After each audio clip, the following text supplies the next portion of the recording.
1, 2, 3. So. Okay. Und ich finde halt Kochen gut für Podcast-Feeling. Also ich mache das nachher auch. Ja, das habe ich gesehen, alle haben den Kopfhörer. Ja, hast du ihn dort? Brauchen. Also ich finde es einfach mega angenehm, weil du dann so drinnen bist. Genau. Ich finde, du bist so weg von der Umgebung und bist so in diesem Feeling drin. Setz mal auf, dann hörst du Oder das. lieber nicht? War nie sehr gut, weißt du nicht? Also, Siehst du?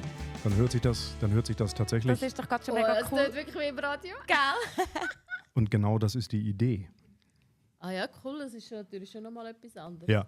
Und wenn wir auch dann, wie wir das in der Zukunft ja machen wollen, ein bisschen Musik oder andere Audioeinspieler haben, dann würdest du die Audioeinspieler über die Kopfhörer hören. Die würdest du sonst nicht hören. Was daran liegt, wenn wir beispielsweise Lautsprecher hätten, dann hätten wir ein Feedback.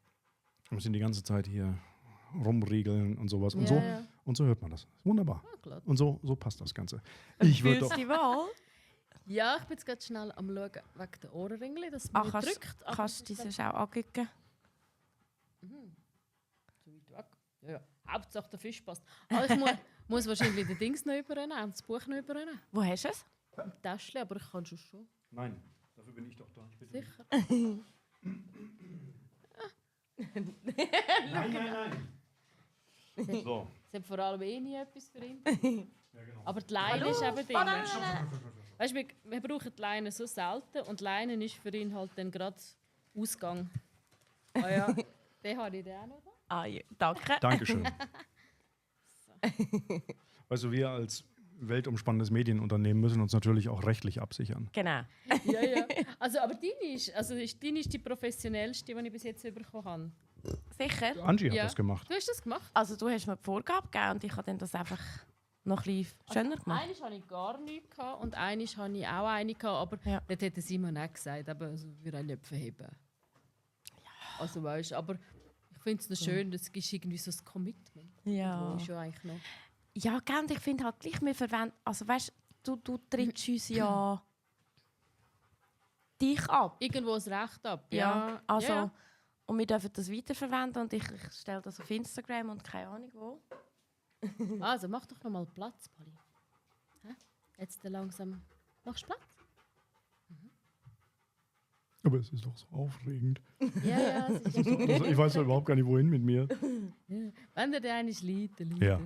Aber Ja. solange noch jemand Das ist einen ein bisschen streichelt, ist halt hoffentlich immer noch das Oberste. Ja. Sehr gut, sehr gut. Ich schau mal auf die Zeit. Es ist 10:08 Uhr Yes. am 15. Juli. Ja. 2 Tage nach meinem Geburtstag. Ich weiß. Ja. Ah, gratuliere. Dankeschön, ich wollte das damit gefischt haben. Genau, richtig. Ja, nein, das ist ganz, ganz lieb. Dankeschön. Ja, hey. Angie, ich würde doch mal sagen, machst du die Anmoderation ein ganz Ja, klein bisschen und das unbedingt. Willkommen. Unbedingt. Ich bin gespannt. Ja. Liebe Edith.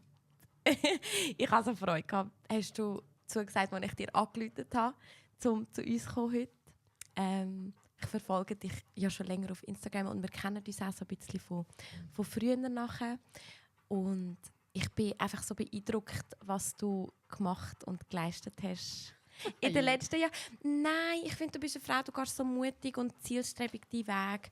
Und auch letzte Woche, wo wir uns in der Body gesehen haben, ich bin einfach beeindruckt, wie du deinen Alltag meisterst mit deinen Kindern und wie du durchs Leben durchgehst und wie du einfach dich bist und das aber auch nach außen trägst. Und ich finde das so etwas Wertvolles und Wunderschönes. Und darum habe ich dich gefragt. Rot da.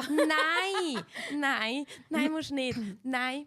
Und wirklich aus tiefstem Herzen aus. Ich finde das etwas mega Schönes. Und darum habe ich so Freude, bist du heute da und kannst du erzählen, wer das du bist und was du machst und vielleicht auch, was dich so besonders macht. Weil ich finde, du bist jemand Besonderes.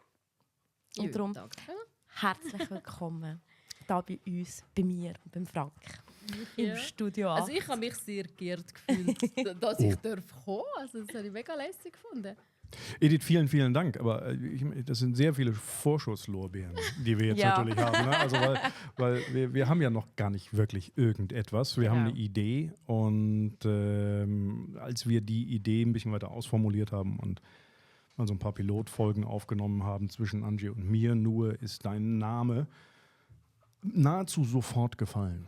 Ja. Ah, okay. Ne? Und ich lasse mich da so ein bisschen von überraschen. Ich habe natürlich geguckt, Ja, wer ich du mich bist. im Fall auch. Ja, genau. Ja. Wer du bist und was du tust. Und Angie hat ein bisschen was erzählt. Ja. Aber wir machen noch.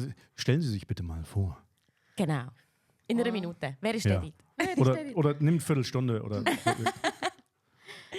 Ja, wer ist Edith? Das ist so eine lustige Frage. Also in der Regel, wenn ich mich vorstelle, nämlich so an einer Lesung oder so, dann sage ich in der Regel, ich bin Edith Gould, ich bin Autorin und Putzfrau. Und ja, ich freue mich extrem, dass ich hier sein darf. Eben mein erster Roman, also es ist eine Liebeskomödie, «Der Karpfen im Frostteich», der ist rausgekommen. Jetzt hat er auch gerade Geburtstag gehabt, auch ziemlich genau vor einem Jahr ist der rausgekommen. Und es war ein mega cooles Abenteuer, gerade für mich als Autorin ohne Verlag. Ich bin im Self-Publishing, also ich mache alles selber. Und das war wirklich ein grosses Abenteuer, weil eigentlich wollte ich nur die Geschichte schreiben. und wo kam die Geschichte her? Entschuldige, dass ich da einhake. War die auf einmal da oder hat die sich über Jahrzehnte entwickelt? Die ist schon ewig da. Also ich habe auch schon mal sehr weit angefangen und musste noch sehr viele Sachen wieder umändern, weil es hat zum Beispiel dort halt nur so mega smarte Smartphones gegeben, und ich angefangen habe zu schreiben. Wahnsinn. Und dann musst du teilweise noch ein bisschen ändern. Ja, und dann habe ich eigentlich wirklich noch mal eine Phase gehabt, wo ich gefunden habe, jetzt ziehe ich es durch, weil es ist halt schon ein bisschen ein Marathon, so ein Roman. Du musst ja noch relativ lang dranbleiben. Und habe dann aber auch gemerkt, dass ich es nicht anbringen so wie ich es gerne hätte. Und habe dann darum noch die Ausbildung gemacht zur Romanautorin. Ich habe gar nicht gewusst, dass man eine Ausbildung machen kann zur Romanautorin. Hast du das gewusst, Frank? Ich habe es geahnt. Ja. Aber gewusst habe ich es nicht. Ist das denn der guten alten Schweizer Tradition folgend? Ist es denn mit eidgenössischem Fachausweis oder ist es ein CAS? Oder? Es war eine deutsche Ausbildung. Was? Okay. Ja. Nein, es war alles online, weil es ist Ja. dort gerade so ein bisschen um die Corona-Zeit herum war, oder es war eigentlich gerade durch. Und es ist halt wirklich auch teuer und ich wollte mir sicher sein, dass ich dann auch, dass es dann nicht plötzlich heisst, ja nein, jetzt geht es doch nicht mehr oder so. Ja. Und ich habe zuerst auch noch etwas anderes angeschaut. Ich bin so ein kleiner Fan von Schreiber und Schneider, so die auf der hintersten Seite der Kopfzeitung sind. Ich finde die mega lässig und die hatten auch etwas gehabt, aber bei ihnen wäre es mehr so in ein biografisches Schreiben hineingegangen und das war für mich kein Thema gewesen. Ich habe genug volle Tagebücher daheim. So cool. Also von dem her, ich wollte wirklich das Dramaturgische und den Aufbau lernen und das habe ich jetzt wirklich mit dem, was ich gemacht habe, das war so bei die Romanschule in Deutschland und alles auf online und man ist sehr viel in seinem Schreibteam und ich habe Glück gehabt, es ist ein mega cooles Schreibteam, also wir haben es wirklich sehr gut gehabt. Oder immer noch, wir sind jetzt gerade erst wieder miteinander ab Pfingsten in die Ferien, so 4 Tage, das ist auch mega lässig. Und das war schon etwas Grosses gewesen, das Dramaturgische richtig aufbauen und eben auch Gefühl richtig aufbauen. Das ist schon noch von einer Romanfigur. Ja. Also und das, oder auch nur schon das, ich habe das Wort zwar nicht gerne, aber ich muss jetzt gleich sagen, das Mindset. Ja. Wieso hast du das Wort nicht gern? Ja, ich kann es nicht so mit diesen englischen, Die Einstellung. Begriff. Die Einstellung. Einstellung. Also es hat sehr viel ausgemacht, weil es hat so einen ersten Teil gegeben, das war so Zeit zum Schreiben gewesen. Dort hast du dich mega mit dir selber beschäftigt. Okay. Und ich bin ja eigentlich voll nicht der. Ich bin wirklich voll nicht der. Aber ich habe dann gedacht, ich habe so viel gezahlt. Ich mache alles richtig Machen mit, ich habe halt. das gezahlt, oder? Ja. Und im Nachhinein muss ich sagen, das ist wahrscheinlich etwas vom Wertvollsten dann gewesen, weil es hat dir eigentlich so ein bisschen gezeigt, hey, du bist der jetzt hier voll anhockt und das durchzieht und du darfst dich Autor nennen, auch wenn das Buch noch nicht fertig ist. Und ich glaube, das so die Einstellung und das können anstehen und heute auch sagen, ja, ich bin Schriftstellerin, das ist sicher etwas, was von dir gekommen ist. Das ist schon cool. Edith, alleine die letzten 5 Minuten haben so viele Aspekte, das ist unglaublich, bei denen ich einfach schon mal 1000 Fragen pro Aspekt Ja, ich habe. weiss. Das ist ganz faszinierend. Und zu dem, ich habe ganz, ganz viele Bezüge immer zu Musik. So, und du sagst die Einstellung. Ich bin jetzt Schriftstellerin. Ich bin jetzt Autorin. Da gibt es eine Textzeile aus einem Lied der kalifornischen Punkband Bad Religion. Die sind alles Lehrer. Gibt es irgendwann seit Ende der 70er Jahre und die sind sehr poetisch in ihrer Punkmusik. Und da gibt es eine Textzeile und die heißt Once you convinced yourself, the universe falls into place. Wenn du dich einmal überzeugt hast von etwas, wird das Universum alles tun, damit das zustande kommt. Ja, und das hat im Fall extrem etwas. Ja. Ja, also das merke ich auch fest. Eigentlich. Herrlich, Jetzt, wo du herrlich, das sagst. Herrlich. Ja, ganz genau. Ne, wieso? Das bin ich jetzt. Ich bin jetzt Schriftsteller und Autor. Was wollt ihr denn alle von mir? Genau. Ja, aber das ist, Eddie, das ist ja nicht nur, du bist ja nicht nur Schriftstellerin und Autorin. Du hast ja gesagt, du bist Putzfrau aus Leidenschaft. Für mich ist ja Putzen, bis auf Staubsaugen, was ich sehr gerne mache, aber alles, was sonst mit Putzen zu tun hat, finde ich eher schwierig, weil ich es einfach nicht gerne mache. Nein, Und mich dann stört ist ja noch- Staubsauger am meisten, weil dort muss ich das Hörbuch pausieren. So gut. Okay. So gut. Und dann hast du aber ja auch noch eine Familie und hast ein Hundetier und lebst auf dem Bauernhof. Und weißt, wie bringst du all das unter einen Hut und gehst dann deiner Leidenschaft nach? Weil das ist für mich etwas vom Schönsten, wenn Menschen der Leidenschaft nachgehen. Und das ist eben wie der Songtext, oder, was Ja. du gesagt hast. Wenn du dich... Das Universum sorgt dann schon dafür, dass glaube, alles an den richtigen Ort kommt. Ich bin einfach dort durch, ich mache einfach mal und ich bin sehr unperfekt.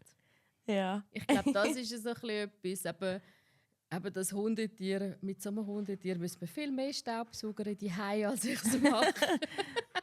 Also klar, es ist dann halt nicht alles perfekt. Ja. Das ist es halt einfach.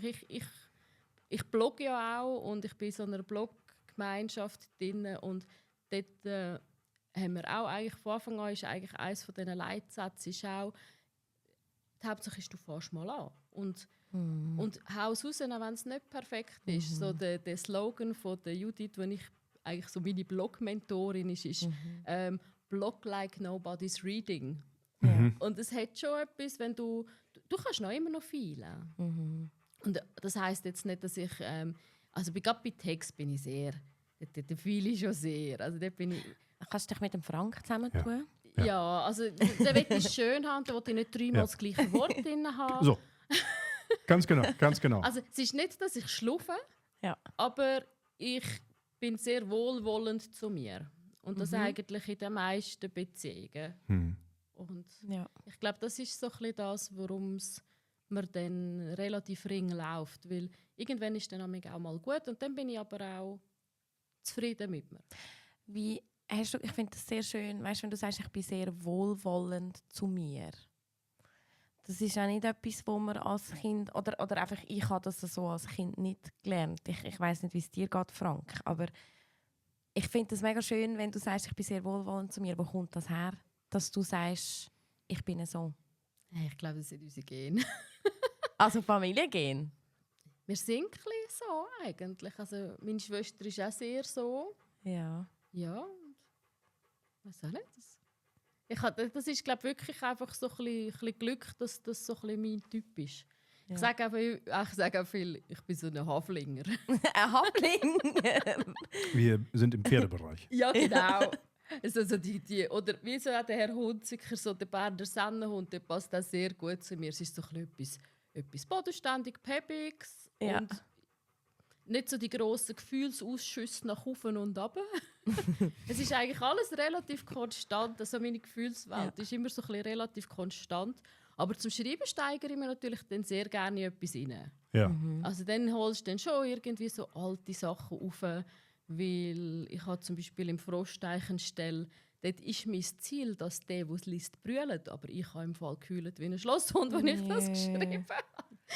Ja, aber so muss es doch Weil ich sein. glaube Ja. wirklich, du musst durch die Gefühle auch selber durchgehen, dass du sie kannst transportieren kannst. Und Darum, sie sind schon aber sie sind zum Glück nicht so die krassen Ups und Downs, die habe ich wirklich nicht extrem. Ja. Jetzt, okay, pass auf. Wir sind mittendrin, du hast ein Buch geschrieben, aber vorher sind ja noch ein paar Sachen passiert. Ne? Also, du hast dann eine Ausbildung gemacht zur Romanautorin. Hast du irgendwelche anderen Ausbildungen? Also irgendwas, was dich dahin geführt hat? Oder gibt es einen ganz, ganz großen Lebenslaufbruch, wo dann plötzlich, nee, warte mal, das mache ich jetzt nicht mehr. Ich bin jetzt nicht mehr Raketenwissenschaftlerin, sondern... Nein, das bin ich nicht mehr. Nein, ich auch nicht. Nein, ich habe das auch irgendwann gelassen. Ja. Nein, eigentlich nicht unbedingt. Ich habe wirklich immer viel geschrieben, mehr so Tagebücher. Ja. Und auch wenn ich habe gemerkt, wenn ich so richtig so hässig war oder so traurig oder so, vor allem hässig. Also die hässigen Tagebücher sind heute zum Lesen die kühlsten. So Dort bin ich wirklich recht damit dann auch, ja, so dass sich reinsteigern. Und das, Die Emotionen. Ja, die Emotionen sind dann wirklich sehr, gerade so, eben so irgendwie so mit 20 oder so, wo du das geschrieben hast und so voll drin warst. Und hast es ja geschrieben, um dich wie abreagieren, um es wegtun. Also, wo andere Sport machen, Musik machen, die Wald gehen, go lernen, keine Ahnung was, hast du Wahrscheinlich, ja. am genau. Abend das Tagebuch genommen und die Emotionen... Ja, wahrscheinlich ist es wirklich Ja. das. Ich habe das auch heute noch viel, wenn ich etwas im Kopf habe, das trüllt, dann tue ich es noch gerne schnell aufschreiben, weil dann ist es weg. Auch wenn es etwas ist, das ich mega gesund. mir merken können, Mhm. dann schreibe ich es eigentlich in der Regel auf. Und Angie, du gehst in den Wald schreien, wie wir das eben, was für ein Wald ist das und wann findet das statt? Alles klar, gut, das ist eine ganz andere Podcast-Reihe. Angie schreit im Wald. Genau. Das, Nein. war das denn, wann hast du denn für dich entdeckt, dass Nummer 1 du schreiben kannst? Also es ist ja immer so, dass du dann auch damit zufrieden bist. Und war das in der Schule auch schon so? Hast du also in der Schule bist du mit ausgezeichneten Deutschnoten gerade auch im Aufsatz nach Hause gekommen, oder? Ich habe immer gerne geschrieben. Ja. Und ich habe auch, manchmal hast du als Strafe müssen schreiben. Und dann habe ich eigentlich immer geschaut, dass ich gerade schreiben kann. Okay. Nein! Ja. Nein! Das habe ich eigentlich wirklich noch gerne gemacht. Es war immer mehr mein Ding gewesen. Ja. Aber ich rede auch gerne, gell? Das hilft sicher auch noch. Und ich komme ja eigentlich aus der Gastronomie, also ich komme eigentlich aus dem Service. Ja. Und bin dann eigentlich mehr wegen der Arbeitszeiten abgeschwenkt aufs Putzen. Ich habe lange 100% geputzt. Und 100% putzen, ich putze mega gerne, ich finde es mega lässig. Auswärts putzen, daheim nicht so. Aber auswärts ist super. Habe ich wirklich immer all die Jahre, ich habe gerade das 20-jährige Jubiläum gefeiert bei einer daheim. Ja. Hey. Also ich mache es wirklich gerne, aber ich brauche etwas für den Kopf noch. Mhm. Und das Ja. sind bei mir wirklich immer die Hörbücher gewesen. Und dann hat sich natürlich auch ganz viel an so ein bisschen Wortschatz und an vielleicht an Gefühl für Geschichten auch dort so nebenbei. Mhm. Und irgendwann bin ich an dem Punkt, wo ich wirklich mehrere Bücher gelesen oder auch gelesen habe. Also gelesen habe ich auch immer auch gerne. Wenn du das Gefühl bekommst, ja, also das könnte ich auch noch. Das ist so lustig. Und an dem Punkt habe ich dann eigentlich gefunden, mal jetzt probiere ich es wirklich mal, den ganzen Roman ganz aufzubauen. Aber eben auf dem Weg dorthin habe ich gemerkt, nein, ich kann es doch nicht. Also es ist wirklich nicht so einfach, wie es aussieht. Nee. Man denkt ja noch viel, wenn man ein Buch liest.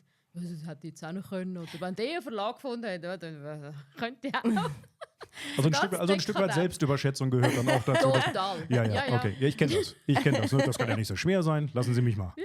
Oder Ja, das, genau. und auch das sich halt dann reingehen lassen. Das habe ich auch recht stark. Oder auch, ich habe auch zum Beispiel vom Self-Publishing erst während der Ausbildung erfahren. Für mich war klar, ich schreibe das Buch und dann verschicke ich das mal an Verlag. Das war eigentlich für mich zuerst klar gewesen. Und dann auf dem Weg dorthin habe ich erfahren, dass das ja heutzutage auch kannst allein machen kannst. Das habe ich auch nicht gewusst. Es war mir wirklich gar nicht bewusst, obwohl es ganz viele machen. Und dann ist mir eigentlich schnell auch klar gewesen, also ich habe mich aktiv dafür entschieden, weil da bin ich der Chef. Ich bin noch gerne der Chef. Den Eindruck habe ich auch. Ja, Das ist, aber Ich mache es dann gerne nach meinem... Ja. Ich nehme dann auch sehr gerne Kritik. Ich habe ganz viele Testleser gehabt. Ich habe natürlich auch ein professionelles Lektorat, Ja. ein Korrektorat. Das Cover macht natürlich auch meine Coverdesignerin. Das ist auch ganz klar, das kann ich nicht. Ich weiß auch, was ich nicht kann. Ja. Also so ist es nicht. Das ist noch wichtiger. Ja. Ja. Aber das ist wirklich sehr, sehr cool gewesen, können selber entscheiden, Hm. wie ich es gerne haben will. Super. Aber dafür machst du halt auch die ganze Arbeit allein. Ja, das stimmt. Vielleicht ganz kurz mal was Produktionstechnisches. Das Geräusch, was man im Hintergrund hört, das ist der Berner Sennenhund. Ne? Das ist nicht, weil ich Audio trottel. Das ist also nicht irgendein Störsignal, was drauf ist, ne? Sondern das ist der Hund. Ja, ich habe gedacht, Genau. der Hund liegt dann ein bisschen her, aber er wird Ja. halt immer ein bisschen näherperlen. Ja, Das ist irgendwie sehr aufregend. Das ist alles sehr aufregend, aber kamerascheu ist er gar nicht. Nein, nervös ist er nicht, er will Nein. einfach kuscheln. Ja. Das ist natürlich für einen Hund, der, ich sag mal so 55, 60 Kilo wiegt, ne, ist das natürlich schön, wenn er kuscheln will. Ja, hey, es ist herrlich. Also auch wenn du mit ihm kuschelst, das ist der Hammer. Genau. Also ich bin ja selber etwa gleich lang wie er, ich bin sehr Das ist klein. Wahnsinn. Also ich kann in die ganze Länge kuscheln mit ihm. Ja, Ja, Sehr ist gut. dadurch sehr praktisch. wunderbar. Du hast vorhin, Angie, und du weißt, ne, also du machst dir Notizen, ich mache mit Fragen. Ja, und ich mega viel. grätsch ja immer rein mit Fragen, wenn ich irgendwas höre, was mich interessiert. Ja. Du hast gesagt, dass du Hörbücher hörst und natürlich auch vorher gelesen hast und all das. Dazu 2 Fragen. Es sind 2 Teiler, die Frage. Was sind das für Bücher? Hast du irgendein bevorzugtes Genre, das du liest? Und wenn ja, warum? Und das Zweite ist, liest du parallel oder liest du sequenziell? Heißt also, hast du 5 oder 6 Bücher, die du dann hörst und liest, oder machst du erstmal eins fertig, dann das nächste, eins fertig, dann das nächste? Eigentlich war mein Genre schon gewesen, ein bisschen das, was ich schreibe, so ein bisschen der lustige Frauenroman, das humorvolle, so Liebeskomödie, nicht unbedingt schnulzig, eher noch so ein bisschen lustig oder vielleicht auch mal ein bisschen tief. Ja. Mein Problem ist einfach sehr schnell geworden, gerade so, als ich angefangen habe mit Putzen, ich bin heute noch hinten drin, ich nutze heute noch keine Streaming-Dienste. Ich habe heute noch CDs. Nein! Ich habe immer das Körbchen dabei, wenn ich arbeite, Ja. mit dem Radio. Ich bin da sehr altmodisch. Und irgendwann war einfach alles aufgebraucht von der Bibliothek und dann musste ich mich ausweiten und darum habe ich wirklich alle Genres immer gehört.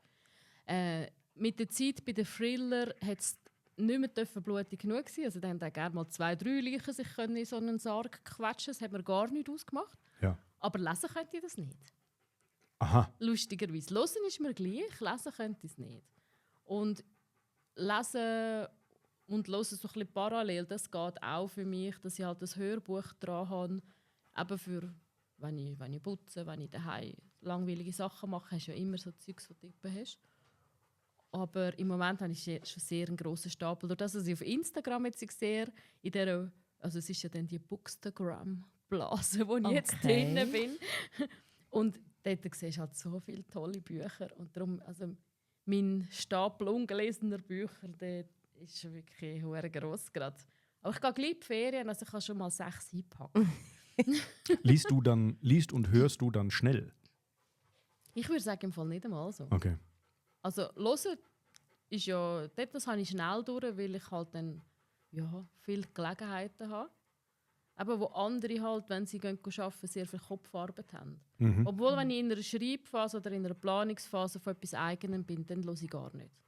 Ja, das ist schon spannend. Dann habe ich mit mir selber genug zu tun. Dann ist mein Kopf gut beschäftigt. Dann putze ich auch langsamer. Das ist so.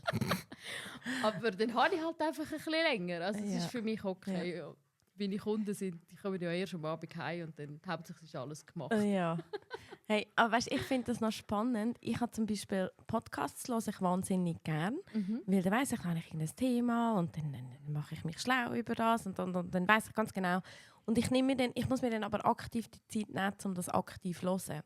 Hörbücher tue ich mich mega schwer. Einfach weil ich wie finde, ich kann nicht, ich staune, dass du das kannst, ich kann nicht irgendwie mich beschäftigen mit irgendetwas und dann neben ihnen ein Hörbuch hören.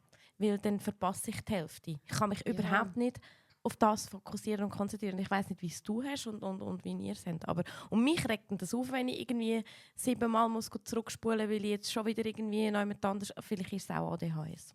Ich weiss nicht. Ich mache auch nicht Buchhaltung nebendran oder so. Weißt, Okay. also ich mache dann wirklich... Ich meine, als ich putzen bin ich ja immer an die gleichen oder auch heute noch. Du gehst ja alle Wochen an den gleichen Ort. Du machst genau den gleichen Kehr. Also deinen Kopf brauchst du da nicht mehr gross. Okay. Also ja. Also da irgendwann bist du wirklich froh um etwas, das dich berieselt.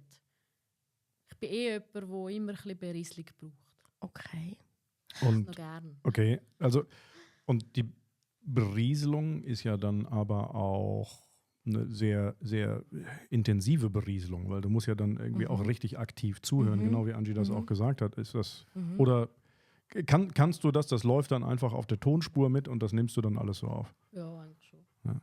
Das Also, kann weißt, ich mir kann tut's dann auch Hörbücher nicht- kann ich auch nicht. Mir tut es das dann ist auch nicht lustig, weh. ja. Also weißt, mir tut es dann auch nicht weh, wenn mir halt vielleicht mal eine Information fehlt. Oder wenn, Ja. wenn eine CD irgend so einen Hick hat und dann irgendwie, dann mache ich halt eins weiter. Das Nein, kommt dann das schon regt wieder mich- draus. Nein, das regt mich dann auf, das könnte ich nicht. Aber siehst, ich bin Haflinger. Das ist so lustig. Ja. Mich regen sehr wenig Sachen auf. Oh, was für ein herrliches Leben muss das sein. Ja, voll. Schon ein Ja, schöner voll. Fall. Ja, voll. Nein, über das Aufregen, auch das ist eine ganz eigene Podcast-Reihe. Ja, ne? ja, voll. Aber Mich auch regt wenn, sehr selten etwas auf. Das ist so schön. wenn ich zum Beispiel einen Podcast höre und im Auto oder sonst, scheißegal. Und ich bin für einen kurzen Moment unkonzentriert und dann gibt es dann irgendeine Reaktion auf das, was vorgelaufen ist. Ein Lachen oder eine erstaunte Nachfrage oder ein Ausruf, dann kann ich nicht einfach weiterhören. Oh, ich auch nicht. Dann muss ich zurückspulen. Ja, ich auch. Das ist mir gleich. Ich muss zurück, weil ich habe es nicht mitgekriegt, weil ich irgendwie auf den Verkehr achten musste. Was ist denn jetzt hier los? So, Ja. ich muss zurückspulen. So lustig. Ja, das habe ich Das- aber auch. Okay. Und was mich auch noch wundernimmt, Edith, ich bin ja ganz gespannt, liest du ein Buch zweimal? Nein, aber ich höre es sehr oft, sehr manchmal. Ich habe viele Bücher, die ich schon manchmal gelesen habe. Es gibt auch wenige Bücher, die ich gelesen und gelesen habe. Weil es sich dann vielfach ein bisschen unterscheidet, weil sie auch relativ viel rausstreichen. Obwohl mir die straffere Version dann meistens eher besser gefällt. Weil dann halt die vermeintlich unwichtigeren Sachen draussen sind. Ja.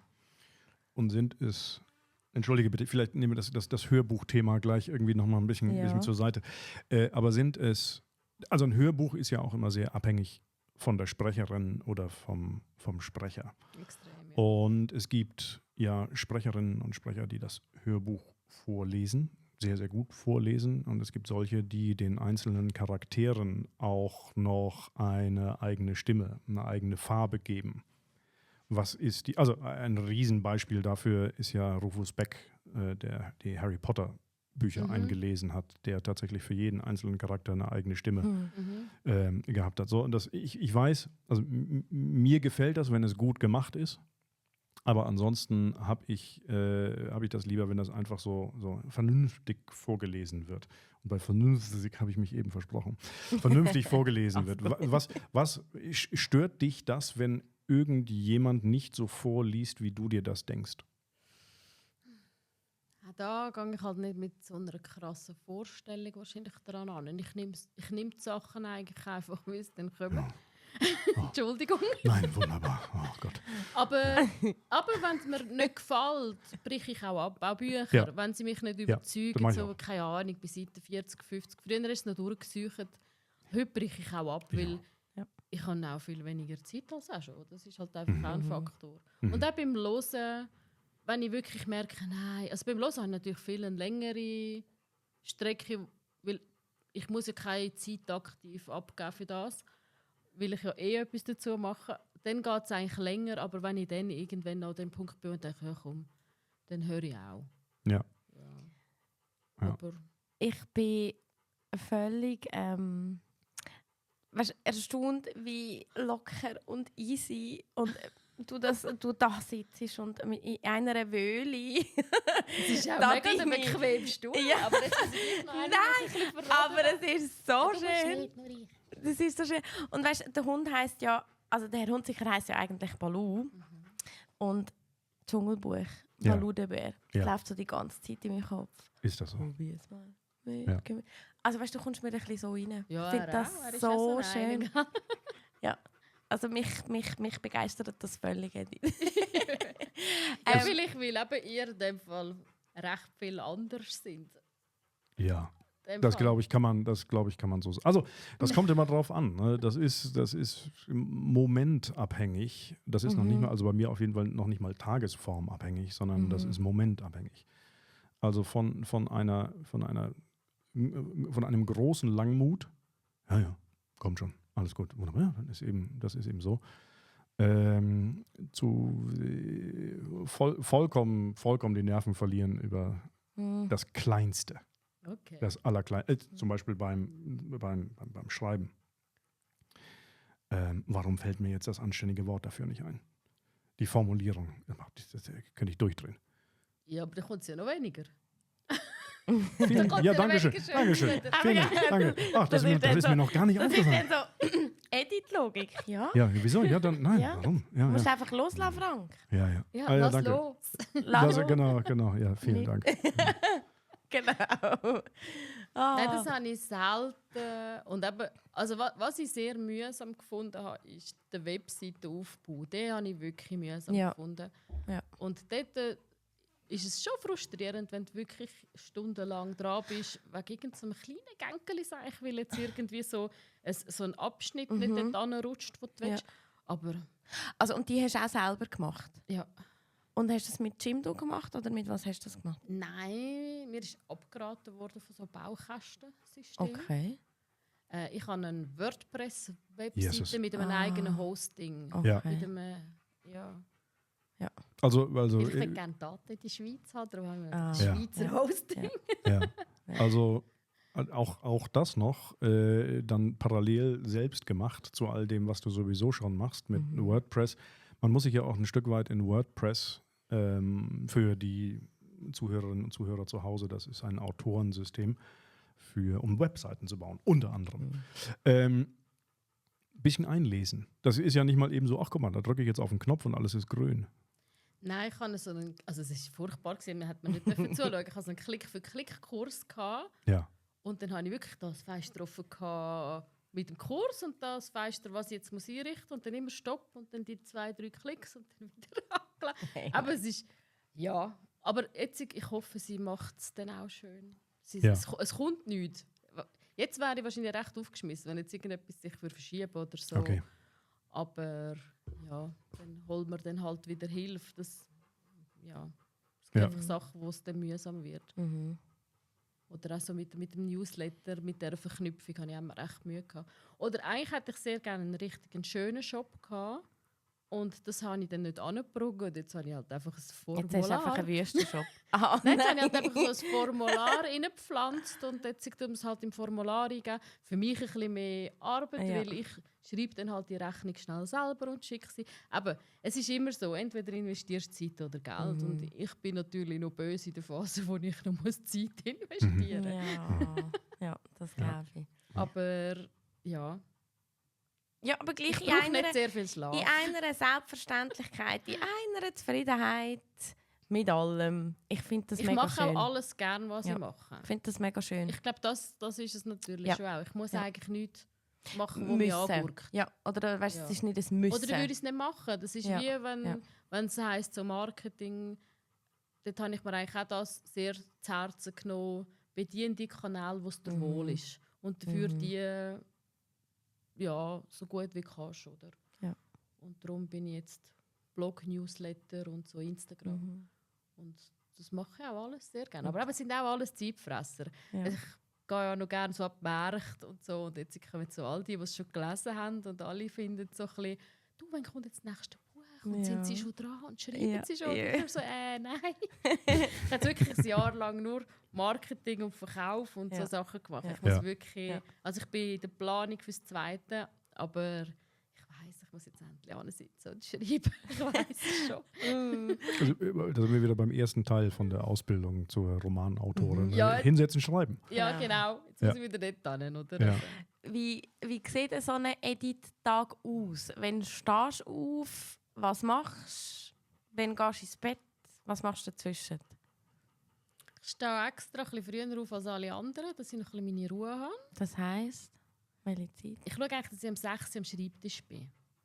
Okay. Das finde ich eigentlich noch lässig und dann bin ich dort hinten. Und eigentlich wäre der Plan gewesen, dass ich das wirklich schön jetzt für den zweiten Band immer nehme. Aber ich habe jetzt gleich, in letzter Zeit habe ich noch viele coole Blogartikel, sind mir in den Sinn gekommen. Ich glaube, im Moment habe ich vielleicht wie so im Hintergrund auch so ein bisschen, so gleich, also eine Angst ist ein zu grosses Wort, aber vielleicht wie so ein bisschen, etwas hinter mir, wie so ein bisschen daran, mich so schön reinzugeben ins nächste Buch. Vielleicht, wenn das erste so gut angekommen ist und ich weiss natürlich nicht, ob ich es mal anbringe. Das habe ich ja auch. Also, Ja. aber ja, dann ist eigentlich wirklich die Zeit ist eigentlich zum Schreiben gedacht. Der Hunziker ist eben super, gell? Mit ihm muss ich ja nicht raus. Ich mache ihm einfach die Tür auf. Ja, das Ich mache ihm die Tür auf am Morgen. Er ist ein Hofhund. Dann geht er so ein bisschen seine Runde drehen und ein bisschen den Nachbarn Heu sagen. Und irgendwann schnauft er ganz laut unter der Wohnungstür durch. Und dann mache ich ihn wieder auf. Und dann, ja. und dann kommt er ein bisschen zu mir. Ja. Und dann, dann steht der Rest auf. Und dann gehen alle in die Schule und arbeiten. Dann habe ich eigentlich wieder recht schön Luft für mich. Mache so ein bisschen meine Sachen wieder. Haushalt mache ich ein bisschen weniger als anderes. Kochen ist mir relativ wichtig, dass das, wenn alle heimkommen, klappt. Ja. Das ist bei mir jetzt eher im Vordergrund als die perfekte Ordnung. Und so jeden Tag ein bisschen Stories. Das mache ich schon gerne. Stories habe ich eigentlich viel. Oder eben mache ich irgendeinen Blogartikel oder etwas. Und am Abend habe ich schon auch immer lang. Aber ich habe wirklich Glück, dass ich nicht wahnsinnig viel Schlaf brauche. Auch das noch. Kann Auch das noch. ich dann aber nicht so Sag nicht aufhören. mit allen möglichen mega coolen... Bin total entspannt und komme mit 3 Stunden Schlaf aus. Genau. Und dann habe ich noch einen Bauernhof, den ich organisieren muss. Mehrere Menschen, die auf Essen warten. Ja, Dann schreibe ich noch ein Buch, habe noch ein bisschen Blog, baue noch eine Website. Hört sich gut an. Ich fühle mich gut. Also sie sind schon voll, die Tage. Sie sind schon voll. Und klar, manchmal, meine To-Do-Listen sind immer zu lang. Ich mag sie nie. Und manchmal ab und zu sagt meine Mama schon, du, gell, jetzt könntest du vielleicht wieder mal ein bisschen bremsen. Ja. Das wäre vielleicht wieder mal lachen. Ja. Und ich merke dann auch, wenn ich so kurz, so ein bisschen, wenn sie so gleich ein bisschen aus der Kurve fliegen, das merke ich dann schon auch selber, aber in der Regel halt ein bisschen spät. Ich merke es immer ein bisschen spät. Mein Umfeld merkt es schon zuerst. Ich finde, das lange jetzt vielleicht mal ein bisschen. Weil du ein bisschen gereizter bist? Oder? Dann werde ich dann sicher auch ein bisschen gereizt. Also einfach die Zündschnur wird kürzer, einfach so ein bisschen geräuschempfindlich werde ich dann. Das habe ich nicht so gerne, wenn jemand neben mir immer geräuschelt. Ja. Das ist etwas, wo ich empfindlich bin, lustigerweise. Das haben wir noch gar nicht angesprochen, wie viele Kinder hast du? 2. 2. Wie alt sind die? Magst du das sagen? Oder? Du hast Ja, Schule gesagt? Ja, so ein bisschen in der Schule, noch in der unteren Klasse im Moment noch. Ja. Und ich finde es noch lässig, es gibt natürlich sehr viel Luft. Ja, Von dem her. das funktioniert dann ganz gut. Wirklich viel So. Luft. Und schaffst du, aber die Frage hast du eigentlich schon beantwortet, diese Abgrenzung. Also du hast dich überzeugt, du wirst Romanautorin. Und dann musst du dir ja die Zeit dafür nehmen, für das Handwerk. Für mich ist das Handwerk. Das hat viel mit Kreation zu tun, aber am Ende des Tages ist es Total. hinsetzen, schreiben, konstruieren. Und dafür braucht man Raum und Zeit. Wie hast du das mit der Abgrenzung hinbekommen? Also, hast du denen gesagt, pass mal auf, ihr Lieben? Also denen, entschuldige bitte. Hast du deiner Familie gesagt? Also ich bin schon viel in meinem Kämmerchen, das stimmt schon. Okay. Aber ich könnte das alles gar nicht machen, wenn nicht alle so super selbstständig wären. Der Hund und alle anderen. Ja. Der Hund zuerst genannt und sowas und dann die anderen Namen habe ich jetzt vergessen. Aber Nein, aber ich muss aber immer schön ausklammern. Ich tue eigentlich die Familie nie gross thematisieren, auch im Internet oder sich zeigen. weil es funktioniert. Weil es funktioniert und weil das... Ich habe das mal ich finde das noch cool, in so einem Marketing-Workshop haben sie mal das gesagt, ich handhabe das gerne persönlich, aber nicht privat. Das trenne ich eigentlich auch sehr strikt. Und du entscheidest, es ist wie so eine Disco-Kugel und du entscheidest, wo die Lichtteile dürfen annehmen Mhm. und wo nicht. Und alles, was so ein bisschen Familienleben und so ist, das bleibt bei mir alles wirklich im Schatten. Das zeige ich auch nicht. Ja. Weil das ist mir auch wichtig, weil ich habe mich auch entschieden, irgendwo so ein bisschen in eine gewisse Öffentlichkeit zu treten. Alle anderen haben sich ja nicht für das entschieden. Mhm. Mhm. Und Mhm. darum tue ich das eigentlich wirklich immer schön so ein bisschen. Nein, aber ich Umschiffen. find das gut. Es ist faszinierend, also weil gerade diese Abgrenzung, also du hast einen Lebenslauf XY und es ist ja egal wie und wo und was. Dann hast du ein Leben innerhalb dieses Lebenslaufs und plötzlich entscheidest du dich ja für etwas ganz Neues. Und in dem, was du gesagt hast, Gastronomie-Service und dann Putzen und dann hast du eine Familie und dann lebt ihr auf einem Bauernhof und ihr habt Tiere und all das. Und dann plötzlich sagst du, übrigens, jetzt mache ich Folgendes. Das ist eine große Veränderung, ja für dich und für alle anderen auch. Und diese Abgrenzung ist für mich immer das Schwerste, auch mit meiner Familie und mit allem, was dazu gehört. Ja, man rutscht halt so rein, weil ich habe den Plan gar nicht so aktiv hatte. Ich hatte eigentlich nur den Plan, ich habe die Geschichte, ich will sie schreiben, ich will sie möglichst gut schreiben. Aber mir war auch immer klar, ich will sie rausgeben. Ich schreibe die nicht nur für die Tante Trudi. Ich schreibe die wirklich für eine breitere Masse. Ich habe mir auch Mühe gegeben, ich bin sicher schon so ein bisschen der mainstreamige Typ. Mir gefällt ein bisschen das, was allen gefällt.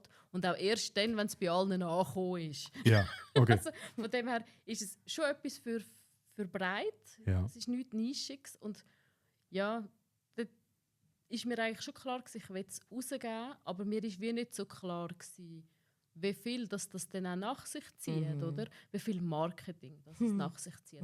Weil mit der Zeit habe ich wirklich sehen, ein Drittel ist Schreiben, ein Drittel ist, es hat ja eigentlich immer geheißen, ein Drittel ist Schreiben, ein Drittel ist Überarbeiten, ein Drittel ist Marketing. Aber bei mir sind im Moment eigentlich 70% Marketing gewesen. Und durch das, dass ich auch den Vertrieb auch selber mache, oder? Ich meine, ich mache wirklich alles selber.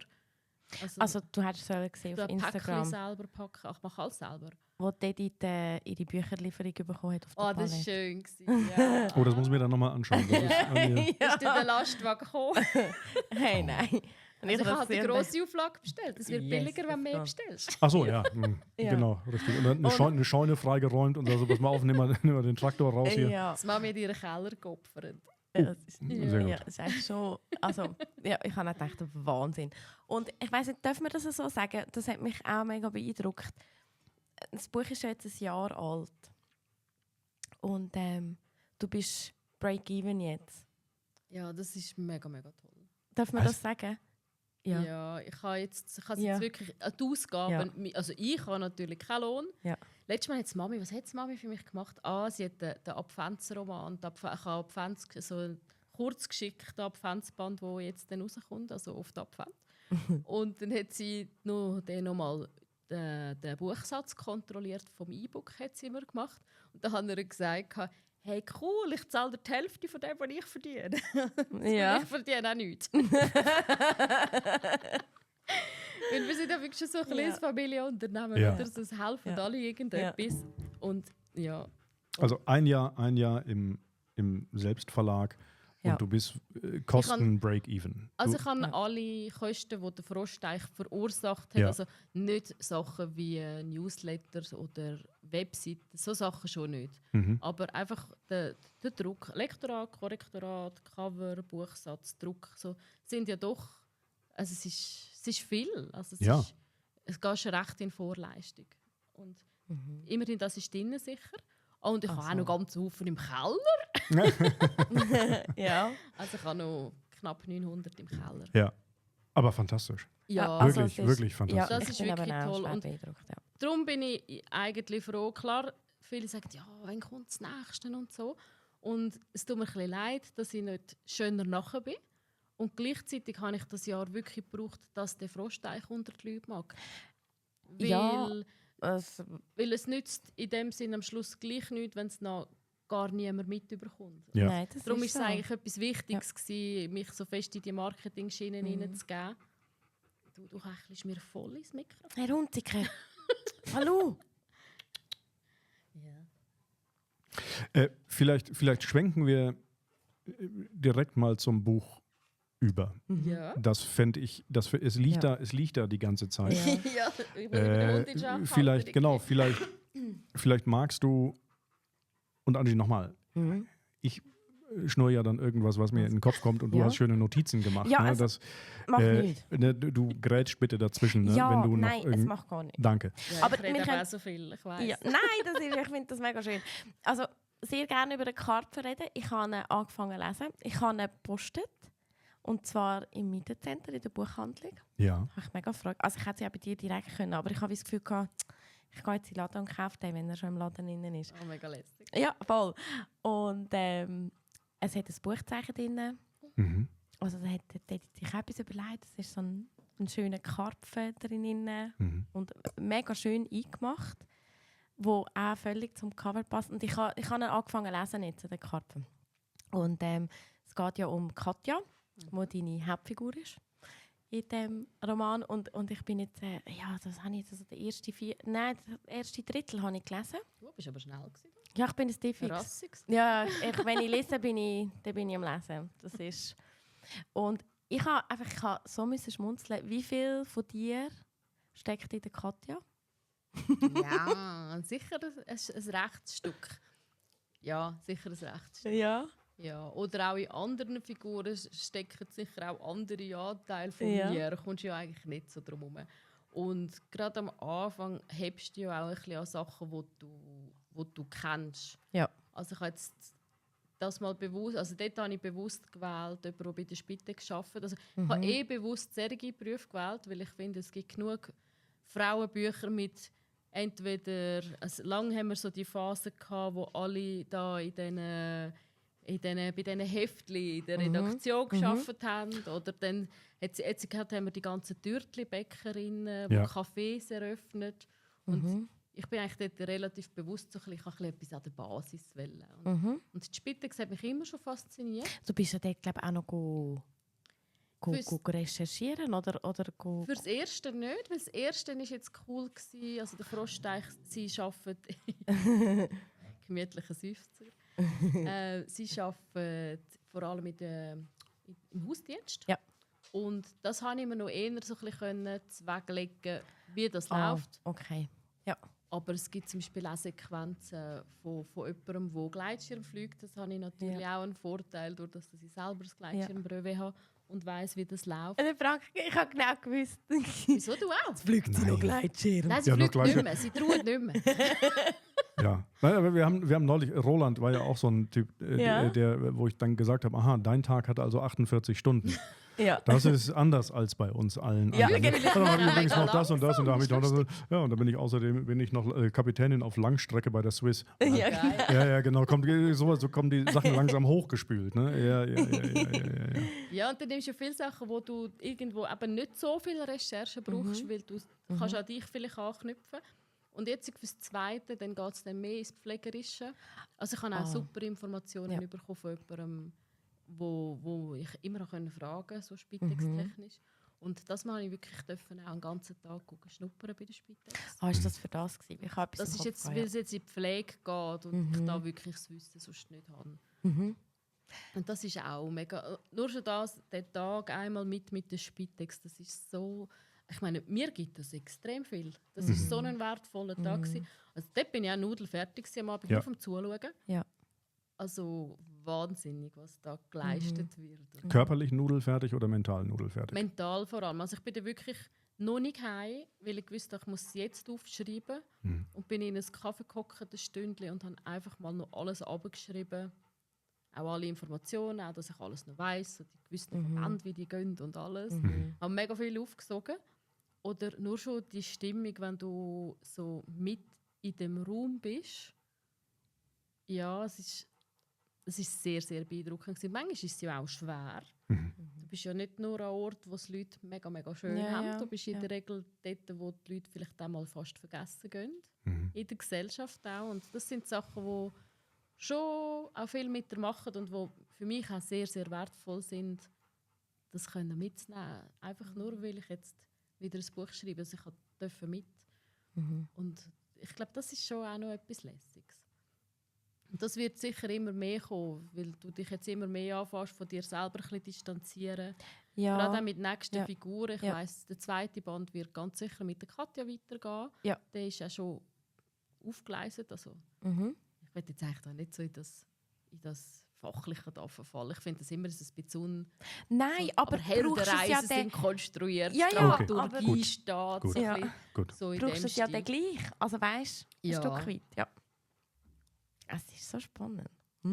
Zeig doch mal bitte das Buch. Halt es doch mal in die Oh. Kamera. Die Kamera Also ne? ich das, kann mies, du siehst es dann. ich komme nicht raus, wo... Ah, da. Ja. Also- So. Karpfen im Froschteich. Ich kann da immer so ein bisschen das beste Genau. Liebli an. Ja, das ist der Karpfen im Froschteich. Und Wer hat das Cover gemacht? Wie heißt die das Künstlerin? Cover hat Katrin Baxkowitz gemacht. Ja. Sie ist von Norddeutschland. Ah, woher, Und- woher? Weißt du das? Oder Frank kommt eben aus das habe ich wieder Norddeutschland. vergessen. Also etwas Kleines. Ja, hat es In- viel von in Norddeutschland. Ja, eher etwas Ja. Kleines. Weißt du, ich entschuldige bitte, dass wir jetzt auf die norddeutsche Ja, Schiene sicher. plötzlich reingehen. Sehr Äh, gern. Angie, hör auf, mich auszulachen. Wenn Entschuldigung, das ist noch so drin, ne? Ja, Nein. so. Ne? Oh. So, Norddeutschland, das ist ja immer eine Frage, wie man da drauf schaut. Ne? Also ich als Schleswig-Holsteiner, also ganz oben im Norden, gucke ja von oben runter und alles, was südlich der Elbe ist ja Nordafrika. Ne? Also gerade so. Ne? Das südlich, also die Elbe ist der Fluss, ne? die durch Hamburg fließt und sowas. So Ne? viel weiss ich da schon. Alles klar, nein, wunderbar, wunderbar. Ne? Also insofern, wenn ich dann jemanden höre, der zum Beispiel sagt, ja, ich komme aus Norddeutschland und dann fragst du, ja, woher kommst du denn? Ja, ich komme Jetzt aus hoffe ich- Hannover. Dann sage ich, nein, das ist nicht Norddeutschland. Das ist, Aber für mich ist Nein. sie aus Norddeutschland. ist doch wunderbar. Aber können Sie voll ganz genau kann ich es dir wirklich nicht sagen. Nein, das ist Der Frank kommt aus Ahrensburg. Oh. ja, eine kleine Stadt Genau. in Schleswig-Holstein an den Stadtgrenzen von Hamburg, ungefähr so groß wie Zug. Ah, okay. Aber ich weiß jetzt auch nicht, warum ich da jetzt so drauf angesprungen bin. Ne? Irgendwie, aber egal. Also, So sie, ein Heimatgefühl wahrscheinlich. Wegen so ein jeder, bisschen, was so ein bisschen was Cover gemacht Warmes, hat. ein bisschen was Warmes. Ja. Ja, das weiß ich schon, Ah. warum ich das gefragt habe. Aber das hat ja für dich und für die Zuschauer überhaupt vielleicht ein bisschen Unterhaltungswert, dass ich jetzt mit Norddeutschland anfange. Also, sie hat das Cover gemacht. Hast du sie gebrieft? Hast du Also- gesagt, ich will das und das? Hey, sie macht das so toll. Du hast als Autorin dann einen ganz grossen Fragebogen, den du musst beantworten musst. Also einerseits, Also sie ist sie ist Cover-Kreatorin oder Coverdesignerin. Coverdesigner. Ja. Ah, lustig. Ich habe sie über Instagram gefunden Mhm. und habe eigentlich nicht viel von ihr voran Mhm. gesehen, weil sie ist ja relativ vorsichtig mit Sachen zeigen, obwohl sie sehr tolle Sachen hätte. Mhm. Aber wir werden alle vorsichtiger, seit KI alles kennt. Ja, das glaube ich, ja. Und sie hat mir dann wirklich so einen grossen Katalog mit sehr vielen Fragen. Auch also so Sachen, wo ich für mich ein bisschen entscheiden muss, gefällt mir das so, hast du gerne Menschen auf dem Cover oder was auch immer. Und wenn Menschen als Menschen oder als Silhouetten oder also wirklich ein bisschen all das, um was geht es und was sind so Elemente, die dir wichtig Ja. sind. Und ich habe ihr eine sehr freie Hand gelassen, und weil ja, sie weiss, was funktioniert. Hast du ihr dann einfach Geschichten so ein bisschen erklärt? Das ist jetzt lang her, weil das Cover habe ich vorhin schon recht lang gehabt. Das ist schon lustig. Es ist sicher der Klappentext und so ein bisschen Inhaltsangaben, der Vibe, was mir wichtig ist. Mir ist das Zentralschweizerische wichtig gewesen, Mhm. weil ich habe zwar sehr lange mit dem Ort gehadert, was es für ein Ort genau soll sein, aber ich habe gewusst, es wird etwas Zentralschweizerisches. Mhm. Und es ist jetzt ja eigentlich auch so ein bisschen etwas im Sinn von, wie wenn so Zug und Schweiz vielleicht noch eine Gemeinde bekommen hätten, so in dem Stil. Mhm. Und dann hat sie den Vorschlag geschickt und ich weiss nicht, sie hat den ersten Vorschlag dann geschickt. Mir hat es eigentlich gefallen, nur so das Dorf unten habe ich gefunden, ja, ist doch etwas Dunkles, doch eher etwas Cremiges. Mhm. Und ich habe es noch einer Kollegin weitergeschickt und die hat auch gesagt, nein, also wirklich nicht und so. Okay. Und es war dann auch ein Bündnerdorf gewesen. Und zum Glück hat meine Kollegin dort so emotional reagiert. Ja. Bei mir noch auch klar wurde, ist, hey, nein, es kann nicht innen dran Zentralschweiz sein und außen dran ist ein Ist es quasi Bündnerdorf das drauf. Bündnerland, Oder? ja. Und dann bin ich selber gefotografiert und jetzt habe ich ein Foto, also es Ja. ist Es ist Sattel. Es ist etwas, was ich eben an den Lesungen immer frage, ob es die Leute kennen, weil ich Ja. habe vor allem Lesungen hier umeinander. Ich weiß gar nicht, dass wir es heben, dass das richtig Ah, da schaut die So Kamera. funktioniert's. Genau. dort ist sie ja. Ja. Ich schaue immer da rüber. Nein, der Genau. vorne. Ja, auf jeden Fall ist das da unten der Sattel. Mal, jetzt Ah, sieht so man's lustig.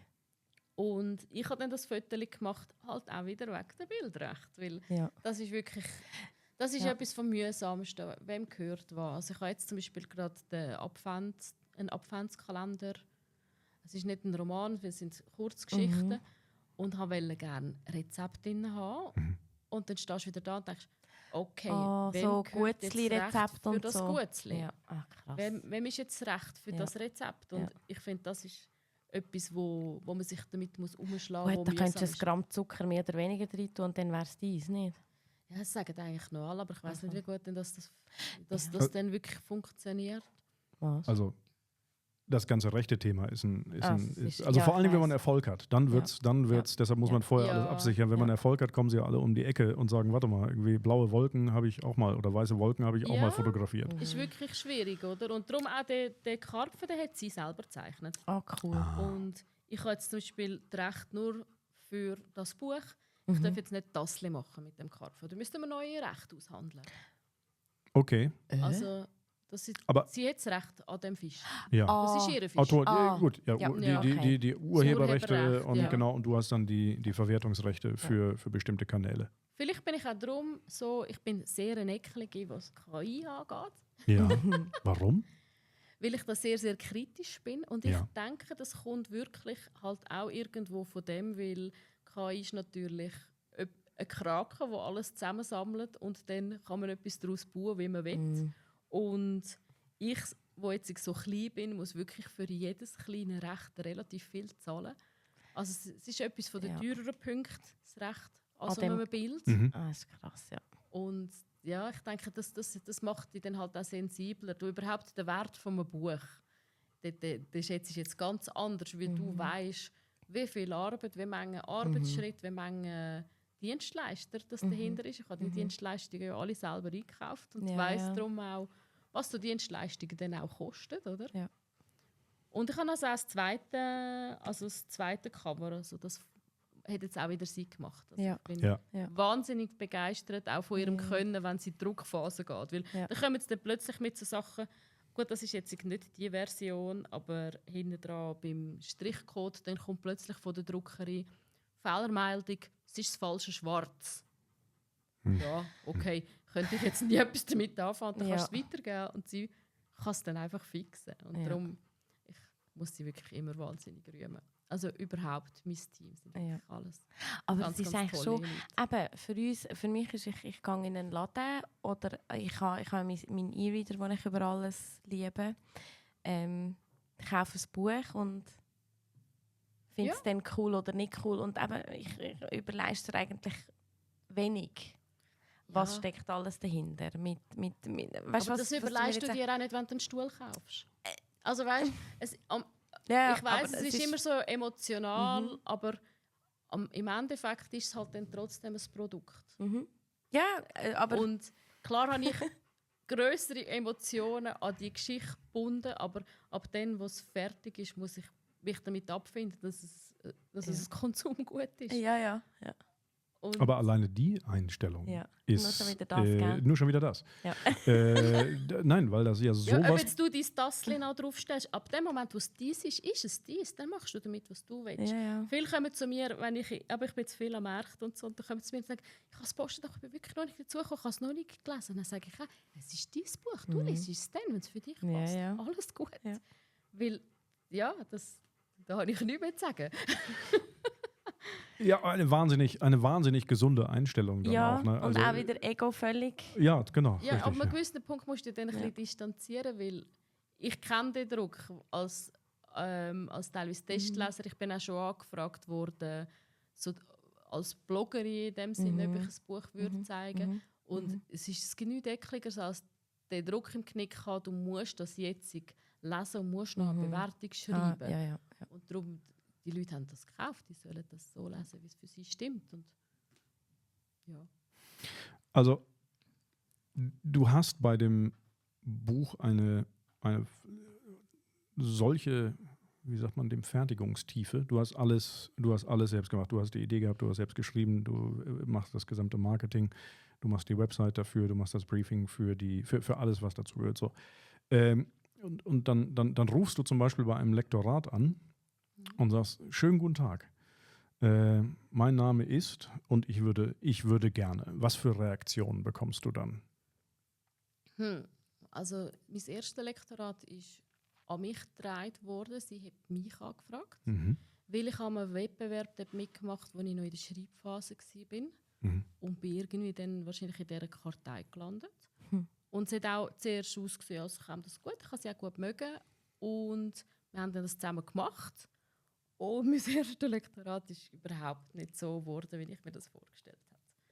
Also meine Lektorin hat sich nicht identifizieren mit meiner Hauptfigur. Absolut nicht. Und dort habe ich das erste Mal gesehen... Also muss man das? Nein, eigentlich nicht. Also du als Leser schon, aber klar, am Schluss ist es ein Job. Du musst wohlwollend das probieren anzunehmen, aber das hat sie nicht geschafft, leider. Und dort muss ich sagen, ich habe sehr, sehr selten Zweifelpunkte gehabt. Das ist eben auch etwas Schönes am Haflinger. Ich zweifle zum Glück relativ selten. Einmal so richtig so tief an mir. Ja. Aber dort ist es wirklich hart geworden. Und dort ist es so wertvoll gewesen, ich konnte auf die Ausbildung zurückgreifen. Ich habe das nicht einfach so geschrieben, ich habe bei allem gewusst, warum es drin steht. Ich habe auch Punkte, die sie sehr, sehr hart kritisiert hat, wirklich auch nicht mehr wohlwollend, also nicht mehr konstruktives Feedback, wo ich musste gleich anstehen und mich selber hinterfragen und dann musste sagen, nein, aber ich habe die Dramaturgie aufbauen. Das muss jetzt A muss passieren, dass B später kann eintreffen. Es geht nicht anders. Und wenn ich jetzt das sonst geschrieben hätte, als ohne den Hintergrund und ohne meine sehr viele, sehr, sehr tollen Testleserinnen und Testleser, habe ich eben auch sehr viele im Boot gehabt und habe ja diese Feedbacks auch können schon einarbeiten. Das ist ja wirklich einer der letzten Punkte, das Lektorat. Du hast schon sehr viel Zeit investiert, sehr manchmal überarbeitet, bis ins Lektorat kommst. Ich glaube, dann hat die extrem an mir zweifeln, aber die Basis, die ich dort legen durch die Ausbildung, durch das bin ich eigentlich, und die Leute, die ich an meiner Seite hatte, ich habe nochmal 2 neue Testleserinnen genommen und ich habe es dann so gelassen, wie es war. Also ich habe sprachlich wahnsinnig viel angenommen, weil das war super. Ja. Ich habe auch 2, 3 Sachen abgeschwächt, wo ich auch sagen musste, ja, da bin ich vielleicht schon so ein bisschen sehr ländlich reingeschossen. Geht heute vielleicht nicht mehr so. Es wird ja immer schwieriger, mit Worten zu arbeiten, weil die Leute immer kritischer werden, weil die Leute immer mehr auf Goldwaage legen. Es ist wirklich nicht mehr so einfach. Und dort musste ich aber sagen, okay, an diesen und diesen Punkten, wenn ich jetzt die Figur verändere, dann muss ich eine neue Geschichte schreiben. Und die Figur in dieser Welt funktioniert so für mich. Und das ist meine Geschichte und darum lasse ich sie so. Und das gibt mir ja Bewertungen, die ich bekomme, geben mir jetzt recht. Ja. Aber es ist mega der Nervenkitzel, wenn du es rauslässt. Weil du weißt, es wird Leute geben, die es hassen. Ja. Es ist aber so. Edith, auch es ist da, leider so. Nein, aber ehrlich, auch da. Du kannst ja nicht allen gefallen. Nein, aber weisst, Edith, auch da stehst du an und sagst, nein, ich bin Edith. Ja. Ich bin wohlwollend mit mir. Für mich stimmt das im Bauch. Ich stehe für mich an und ich gehe jetzt für mich raus, weil es für mich richtig ist. Ehrlich und authentisch von innen raus. Und ich finde, das ist etwas vom Schönsten. Und dann gibt es dir recht. Und obwohl du jemanden hast, der eben in einem Lektorat arbeitet und wahrscheinlich gefühlt keine Ahnung wie viele Jahre mehr Erfahrung hat in dieser Branche wie du, sagst du, nein, es stimmt für mich, es ist meine Geschichte. Ja, aber halt, weil ich es so ein bisschen hinterfragen. Ich habe mich fest hinterfragen. Also ich bin wirklich nicht so easy. Aber nein, also das glaube ich dir. Ja, nein, das glaube ich dir. Aber im Endeffekt habe ich gemerkt, hey, nein, es ist ein Zielgruppenproblem. Es ist nicht das Problem mit der Geschichte, es ist ein Problem mit der Zielgruppe. Und ich muss schauen, dass ich die richtigen Leute erreiche. Halt die halt nicht extrem empfindlich sind auf jedes Wort und alles gerade frauenfeindlich oder rassistisch oder was auch immer findet, weil es ist sehr ein schmaler Grat im Moment und das finde ich manchmal schon anstrengend. Heute mit Wort arbeiten ist wirklich nicht mehr so einfach und ich habe letztens zu dir schon gesagt, das sage ich auch sehr viel. Ich mache halt keinen Film. Ich muss die Sachen beschreiben. Mhm. Ich kann sie nicht anders zeigen. Ich muss eine Körperform dürfen beschreiben. Ich Ja. muss eine Augenfarbe dürfen beschreiben, eine Hautfarbe dürfen beschreiben. Egal, ob sie weiß ist oder schwarz oder was auch immer. Oder ob jemand knutsch verbrannt ist und es ein Schild. Das muss ich können beschreiben, weil sonst siehst du nicht als Ja, Leser. klar, ja. Und ja, dort würde ich mir schon wünschen, dass man so ein bisschen gechillter wäre manchmal. Weil, ja, es ist wirklich sehr... Also ich habe nie mehr schlechte Erfahrungen gemacht. Also ich habe wirklich von meinen Leserinnen so viele schöne Mails über, weißt. Also ich weiss, dass es viele Leute gibt, die das gerne haben. Und Ja. ich habe auch nicht jedes Buch gerne. Nein, das ist so. Mir gefällt auch nicht Aber, alles. Aber gleich, weißt, hast viel Zeit investiert, viel Energie Ja. investiert, hast an dich geglaubt, den Traum und... Aber an einem gewissen Punkt musst du dich distanzieren. Ja. Das ist einfach so. Was du vorhin gesagt hast, du musst irgendwann verstehen, auch als Autorin, es ist ein Konsumprodukt. Ja, ist hart, aber es ist so. Ja, aber diese Unterscheidung zu machen, und das musst du ja im Selbstverlag, musst du das ja machen, wenn du Autorin oder Autor bist und das Ganze an einen Verlag gibst, dann ist der gesamte Prozess des Verlegens mit allem, was dazugehört, da kriegst du ja nur noch Feedback mit. Du kriegst ja nur noch die Resultate mit. Alles andere kriegst du ja überhaupt gar nicht mehr mit. Da ist es distanzierter. Aber dadurch, dass du alles machst, du bist ja das Gesamtprodukt mit dem Buch zusammen. Und diese Distanz zu schaffen zwischen, ich habe etwas erschaffen, was ganz, ganz Persönliches, aber es ist ein Produkt, das im Markt funktionieren muss. Und wenn ihr es du hast es vorhin gesagt, du hast es gekauft. Es ist deins. Du machst damit, was du willst. Das ist beeindruckend. Also diese Entkopplung, Ja. zu sagen, pass mal auf, nee, wir haben auf der einen Seite haben wir das Produkt, den Aber, Roman. sonst, aber das musst du, sonst wirst du ja wahnsinnig. Ja, das ist mein Problem. Das, Ja, ich glaube, dann mache ich dann halt einfach irgendwo die Tür zwischen denen zu. Weil ja. sonst, wenn ich jetzt auf alles emotional reagieren weil ich meine, dann werde ich wirklich nicht mehr fertig. Nein, das stimmt. Ja. Nein, das stimmt. Aber nochmal, das ist ganz beeindruckend. Vielleicht machen wir tatsächlich mal die Philosophiestunde mit Edith, weil Lebensphilosophie mit Edith, ganz genau. Wir machen einen Kalender. Durch die Welt, ja. Wir machen einen Kalender Ja, mit genau. so. Ne? Aber nein, das ist schon wirklich beeindruckend. Also für mich auch. Edith, ich weiß nicht, du hast jetzt ein paar Bookmarks da drin. Lesezeichen, mir ist das Wort nicht eingefallen. Ja, es ist eben mies. Das ist deins. Ach so, du liest es dann auch nochmal und machst dir dann... Nein, es ist das, was ich an die Lesungen mitnehmen.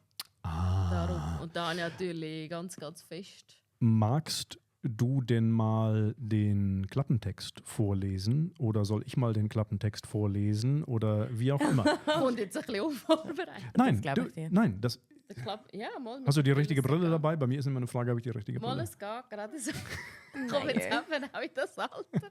Obwohl der Klappentext lese ich sonst nie, ich lese sonst immer innen dran, darum bin ich gar nicht gewöhnt. Ja, Das ist so lustig. Also, Musst vielleicht noch ein bisschen mehr als Mikrofon. na so ist wunderbar. okay. Wenn du dich wie ein Karpfen fühlst, dann sei ein Koi. Katja mag keinen Champagner. Doch das ist bei weitem nicht alles, was sie von ihren neureichen Freundinnen verbirgt. Als diese nun auch noch eine Luxusparty auf dem Zürichsee schmeißen wollen, wäre es für Katja eigentlich an der Zeit zu beichten, dass sie pleite ist. Stattdessen begibt sie sich auf eine turbulente Reise durch teils skurrile Nebenjobs, die ihr mehr als bloß Geld einbringen. Ein Roman mit Herz und Humor über Freundschaft, Liebe und den nicht immer geradlinigen Weg zu sich selbst. Ja. Schön, Ja, voll. schön, wunderbar. Obwohl das übe ich gar nicht. Ich übe immer So nur die Sequenzen. Immer noch, ach so, okay. Und da setzt du dich dann hin, dann übst du die, dann liest du die auch laut vor. Ich habe jetzt zum Glück schon ein paar Lesungen dürfen machen. Und hoffe natürlich, es werden mehr. Also wenn jemand einen Verein hat oder so, mal eine Lesung buchen. Ja. So ein Frauenverein oder so. Also ich mache es auch mega gerne. Und jetzt habe ich wirklich so ein schönes Programm zusammengebaut. Aber durch das, dass ich halt noch nicht viele Lesungen habe, muss ich es dann auch jedes Mal wieder üben. Und ich finde, wenn ich schon dort stehe und vorlese, dann mache ich es natürlich dann auch Vollgas. Dann will ich, dass es flutscht und dann mache ich dann eben auch vielleicht ein bisschen andere Stimme. Dann gehe ich dann eben auch voll rein und dann muss ich schon üben. Ja. Also ich habe auch so ein bisschen Stimmtraining, das ich dann mache. Mhm. Und es ist so lustig, ich war jetzt gerade am Markt und es war gerade der Ägeri-Krise-Tag. Und jetzt, als ich so überlegt habe, ist mir noch klar geworden, ich habe gewonnen im Krisensteinspeuzen. Das ist Wahnsinn. Ist so lustig. Ein Auch das noch. Staubsaugerroboter. Einen Staubsaugerroboter habe ich gewonnen, ausgerechnet. Das ist aber nochmal ein Preis für für Obstkernspucken. Ja, so lustig. Ich habe einfach gesagt, ich hatte den 12. gehabt. Das ist eben auch so etwas. Immer am 12. vom Monat zeige ich auf meinem Blog meinen Tag in 12 Bilder. Ja. Das ist so ein gängiges Blogformat, wo mega viele mitmachen. Und da kannst du am Abend ein bisschen durchscrollen und von allen ihre 12. anschauen. Ich finde es mega lustig. Mache ich immer mit. Das ist wirklich etwas, auch wenn ich sonst nicht Zeit habe, mal zum Bloggen, der 12. ist immer verbloggt bei mir. Das ist auch schön für die Lesefaulen, die können nur Bildchen anschauen. Und dann habe ich gefunden, ach komm, ich muss noch ein Bild haben. Ich muss 12 Bilder haben heute und ich stehe nur die ganze Zeit hinter dem Stand. Ich muss jetzt noch ein bisschen fotografieren. Und dann bin ich eben speuzen, weil ich dachte, sonst wäre ich nicht gegangen. Aber ich habe gefunden, ach komm, ich speuze jetzt auch einmal. Ich habe das noch nie gemacht. Und jemand hat dann für mich schnell gefilmt und gefotografiert. Und dann habe ich gespeuzt und dann bin ich tatsächlich die Beste. Ich glaube, über 10 Meter oder so, gell? Aber ich glaube, das Ruggeln geht auch. Ah. Ja, das zählt auch. aber also die anderen, also ich habe gesehen, du hast es abgefüttert, die anderen sind irgendwie so 7, 8. Ja, und dann sind noch viel, viel mehr gekommen. Ich bin wirklich immer wieder güchseln, bin immer schön bei die Vordersten geblieben. Ich habe dann auch wirklich gewonnen, das war cool. Und mir ist dann aufgegangen, ich habe gedacht, wieso kann ich das? Also klar, mein Maul ist gut trainiert, ich rede immer auch viel. Ja. Aber mir ist dann aufgegangen, die Stimmübungen, die ich mache, die sind eben auch, wie wenn du würdest also Stimmübung ist voll unsexy, weil du musst so blödes Zeug machen. Und du musst eben auch so, wie wenn du ein Krise essen und wie wenn du nachher mit der Zunge all das Fruchtfleisch wegnehmen. Und aber das lockert die Zunge eben schön, oder? Okay. Und dann musst du auch wie speuzen, und zwar richtig schön so von da unten. Vom Zwerchfell aus, ja. Und wahrscheinlich kann ich das einfach drum so gut können. Ist mir jetzt im Nachhinein mal aufgegangen, das ist sicher wegen dieser Stimmübungen. Kann ich so gut Krisenstein speuzen. Okay. Das ist vielleicht nach der Autorinnenkarriere. Vielleicht kommt ja dann eine professionelle Käsespeuz. Das kann ja sein. Ich habe dann am Abend noch gesagt, jetzt endlich mal ein Sport, wo ich auch dabei bin. Oh nein. Ja, es ist. Also eben, das ist auch. Ich bin beeindruckt. Dann gehst du noch ins Stimmtraining und. Also ja, das ist ja so Zungen und keine Ahnung. ein Workshop gewesen, den mache ich ein bisschen für mich, weißt. Also ja, aber gleich. Also weißt, du nimmst es sehr ernst und professionell. Ja, und das ist mir auch wichtig. Das ist mir auch beim ganzen Buch wichtig. Das ist mein Anspruch war, an diesem Buch gesehen nachzuerkennen, dass es nicht vom Verlag kommt. Das ist mir mega wichtig. Ja. Ich würde auch das Buchzeichen gerne zeigen, aber es liegt jetzt am Boden. Das darf ich jetzt nicht dort runterbücken. Ich tue mit Bücken. Nein, sicher. Ja, sicher. Weil ich komme da nicht mehr schön auf sonst. Das macht nichts. Oh, ich glaube, der Herr Hunziker hat noch draufgesabbert. Draufgesabbert? Ja, das macht er noch gerne. Herr Hunziker. Weil auch das Buchzeichen, da ist Ja. ist mir eben auch mega wichtig gewesen, dass es nicht einfach nur so ein labberiger, einfach nicht nur so ein labberiges Buchzeichen ist, so ein billiges. Ja. Dann zahle ich lieber ein bisschen mehr und habe dann etwas Schönes. Ja. Und wenn man es dann rein tut, dann kommen die Fischflossen raus. Aber Details. Und ich will einfach, dass es die Leute schön haben. Mit der Geschichte und mit dem Buch. Und das ist sicher der Anspruch, den du hast aus dem Dienstleistungssektor. Ich will, dass es die Leute schön haben. Ja. Auch auf meinem Instagram. Du wirst mich sicher nie, vielleicht Freudentränen könnte es vielleicht mal bereichen, aber du wirst mich sicher nie sehen, auf Instagram ansitzen und latschen, weil ich eine schlechte Bewertung bekommen habe. Also weißt du, das ist immer so, das würde noch ziehen wahrscheinlich.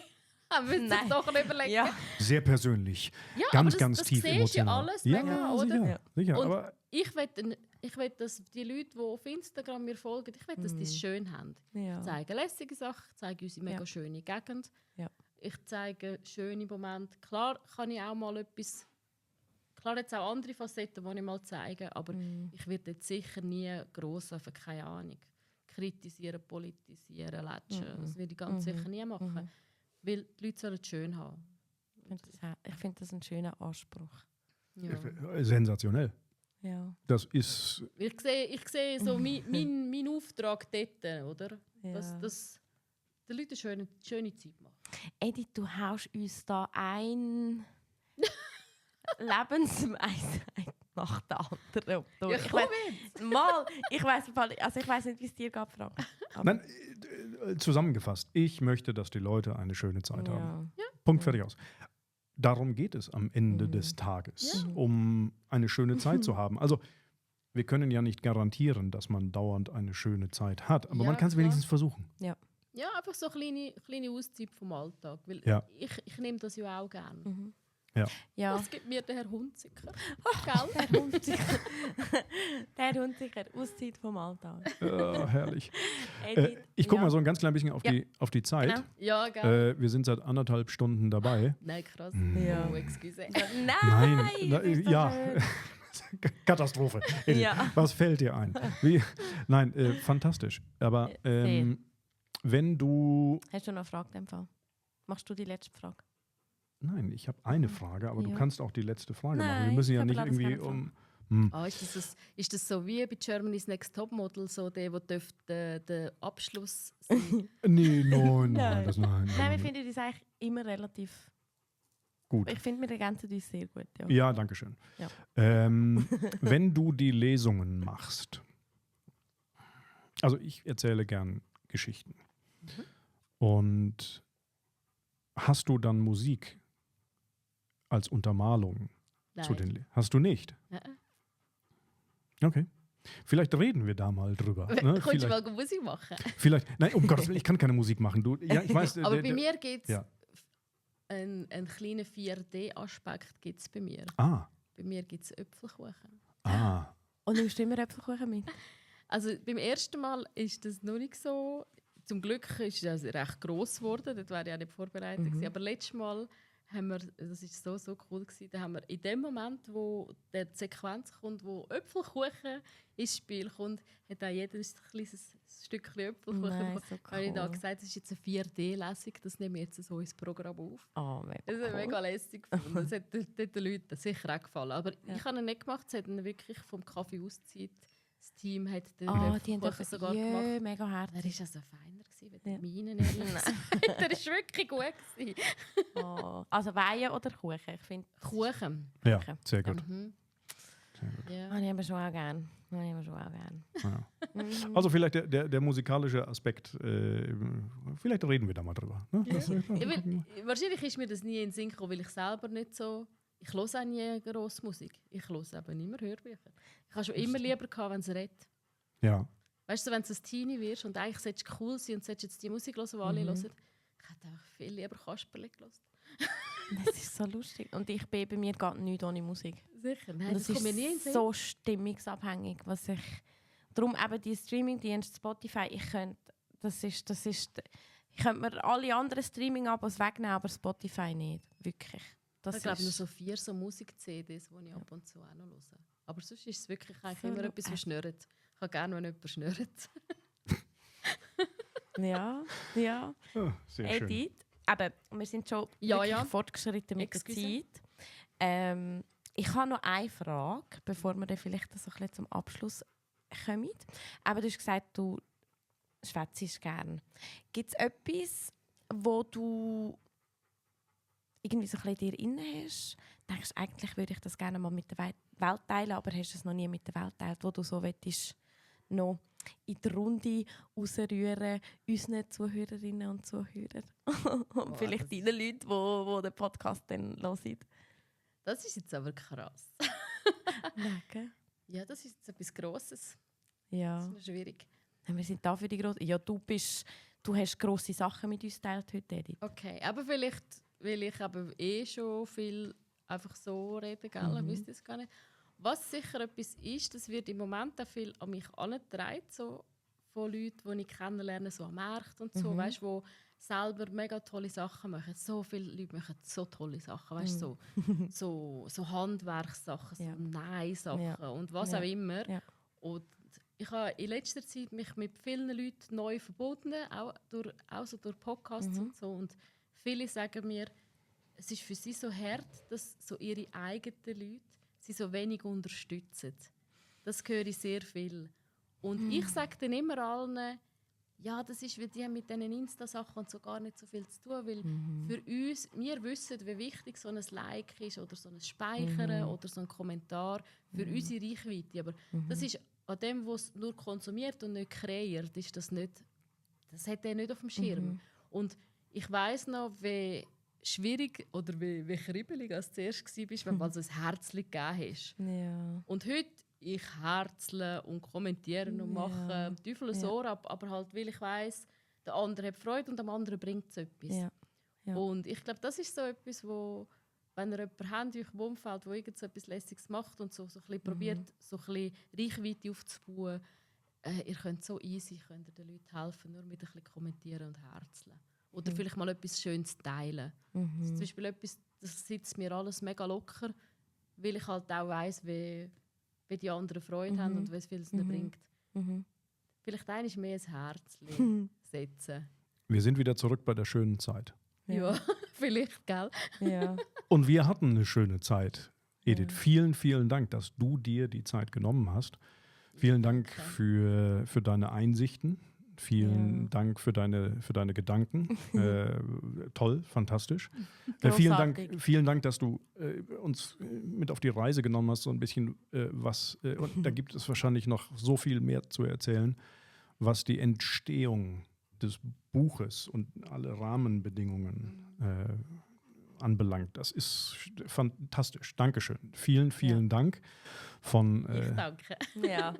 von uns, Radio Walchwil, Menschen und Geschichten aus Walchwil und Umgebung. Genau. Und wir hoffen, dass wenn dann der nächste Roman erscheint, kein Druck, bitte, kein Druck. Zuerst kommt mal das Adventsbuch, das ist jetzt gerade in der Produktion. Dann machen wir vielleicht noch eine Sendung in der Adventszeit. Dann ist es hier mit Edith. Adventsgeschichten mit Edith, ganz genau. Ich muss wieder lesen üben. So mit der Hunger. Ganz herzlichen Dank für deine Zeit. Balu, ganz herzlichen Dank für deine Geduld. Das ist nicht einfach als Hund, ich weiß. Er hat es gut gemacht. Ja, aber er hat es insgesamt ausgezeichnet gemacht. Also, vielen, vielen Dank. Viele Streicheleinheiten können uns schlagen. Das war auch noch gut gewesen. Und ganz viel Erfolg mit dem Frosch im Karpfen. Karpfen im Froschteich, so rum. Genau. Karpfen im Froschteich. Danke Dankeschön. vielmals, dass ihr dürft. Danke dir.